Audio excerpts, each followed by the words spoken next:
Hello and welcome to Hawk Talk TV. I'm Freja Hansen. To break it down for you, the Hawk Talk TV show is where we're going to talk to QU coaches this semester. The show is going to include their current, previous and future seasons.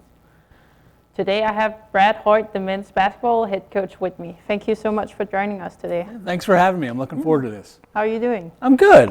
It's the beginning of February. It's a little warmer out, but it's still basketball season, so that's a good thing. Definitely. And about your basketball seasons, how's it going compared to the last one? Yeah, I think we're in a much better place, and the results aren't exactly where we want them to be all the time, and sometimes we chase results in coaching and athletics, and those matter naturally, but we got a really good group of guys that are trying to figure it out as a group, and so it's been a little bit up and down from a wins and losses perspective, but significantly better as far as personality and kind of where we're at. So we're laying the groundwork on sort of what we're trying to do, and this is a great group of young men to be able to do that with. And I know it's almost a whole new group of guys. How's that going, also with their personalities and roles on the team? Yeah, I think a couple things. Anytime you get a whole new group of people together, it takes some time to sort of figure out the roles and strengths and weaknesses. But the most important part of it is the right people, right? Like, I really think our group of humans is a really good group of humans. Great families, come from great places, been coached really well, are used to being competitive and winning games. So all of those things are aligned as far as what our locker room looks like and feels like. They get along with each other, they hang out with each other, they're connected on the college campus, and I think that's really important for us as we sort of kind of establish our program the way we want to establish our program. So on the court, would you say there's any key players that stands out, or? Yeah, absolutely. I think we've had a number of key players, and sometimes during the year that changes, right? Sometimes it starts with one group and ends with another group and everywhere in between. But I think there's a couple to highlight. We've got a couple seniors. Cam Kincaid is one of them. He's a senior. He's been with us the entire year. Came with us last year in his first year, and he's had a really solid campaign. And Ethan Brown is a senior. Will graduate in May as well. He was hurt most of the year, and now he's kind of back. But those are kind of starts and stops with your upperclassmen in a lot of ways, and those are our two real upperclassmen. But we've got some young guys. Ethan Bolton is a freshman that has a chance to be a really good player and has had a really good freshman season. And so there's a bunch of contributors along the way, and a bunch of really good guys that have had really good performances that we're looking forward to building in the future with.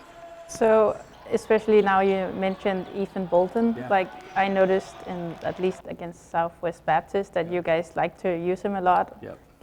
Get central. What's the tactics behind using him? Yeah, he's so versatile. I mean, he's different than what a lot of players are in our program. A lot of players we play against. He does things on the perimeter, sort of behind the three-point line, and he also does things around the rim. He's kind of sneaky athletic, I guess, if you will. So we try to find mismatches for him, whether it's at the 30-foot mark or at the 3-foot mark. And so a lot of what we're doing right now revolves around trying to get him the basketball in some different spots. And he's accepted that. And for a young guy in his first year in our program, first year in the States, he's really made the transition really, really well. His future is super, super bright, and we're real fortunate to be a part of it.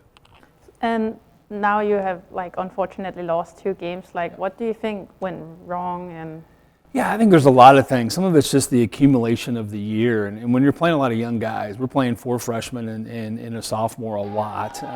The accumulation of the year can kind of wear on you. And then you get to chasing a result. And as a coach, I'm guilty of the results matter in a really big way. So I'm super committed to trying to find the right results. So you get to this time of year and it can just kind of get on top of you. It just gets to be a long season. So last couple, I didn't think we started very well. I think we looked like we were a little kind of mentally fatigued, if you will. So our approach this week is kind of get back to the basics and try to give these guys a little bit of mental recovery, if you will. And we still have 8 more games left to try to compete and try to put together really good minutes to represent this university in the right way.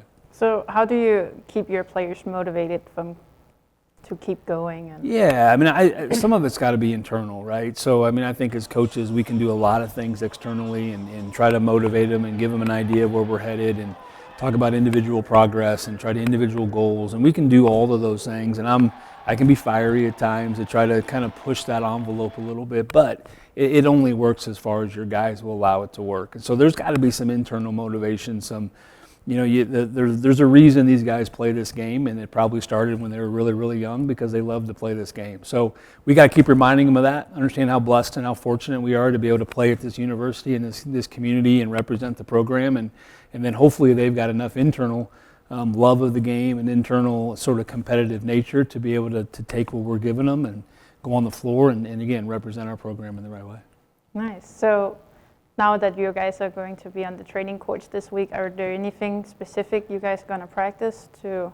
Yeah, I think there's a lot, I think as coaches, there's a long list of things you want to get better at. And so, I think coming out of this past week, on the defensive side of the basketball, we've got to make some significant improvements from where we were this past week. But really offensively, we've struggled on the offensive end of just putting the ball in the basket, and basketball is a relatively simple sport. You got to put the ball in the basket to give yourself a chance. So we're going to work on who we are and what we do. This isn't the time of year you start doing a whole bunch of new crazy things. We try to be pretty consistent in our approach and try to make these guys feel right so they can go out and compete at their very, very best. Is there any kind of coaching style that you're based your own basketball on a specific coach? Yeah, I don't know if there's a specific coach. I think when you're in this or any business, you're in a line of work and you're always looking at other people, right? Trying to take little nuggets from them, if you will. And so I don't know if I'm really I'm probably more of my individual background, the people that I played for, the coaches that I've been around, than I am of anybody else we're sort of modeling after. But yeah, we try to have a heavy emphasis on sharing and being a great teammate and helping each other be better, and I'm pretty fiery along the way. So I think those two combination of things probably sums up what we're trying to build here and who we are. But to say it's kind of mentored after somebody in particular, I think it's a combination of a bunch of different people that I've had a really, really fortunate opportunity to work with or be around in the last 20 years. Do you feel that the injuries that have hit you guys throughout the season have been a big factor? I know Max Boo is injured right now. Yeah, I think it is. You can make the argument that our starting back order, three of our maybe top 4 guard minutes that we had sort of planned in September and October have been hurt for either all of the season or most of the season. So I think anytime you upset the apple cart that way a little bit, it becomes a little bit more of a challenge. So yeah, I wouldn't want to devalue that. Those guys are important parts of what we do and what we sort of built this summer into this fall. But at the same time, you got to still compete and you got to still and I trust the guys that we have, the young guys that we have, to try to sort of sort that out a little bit. Okay, thank you so much. I appreciate it, thank you. Yeah, thank you. I know that coming up next week for the men's basketball team is going to be Missouri University away February 5th and also Missouri S&T February 7th. And I know you guys can look out on the GLVC network to support the men's basketball team on their away trip. And that's all we got for you today from Hawk Talk TV. Thank you for joining us, and make sure to check out more stories and highlights at qmedia.net and our QUTV social media platforms such as Facebook and Instagram. Goodbye.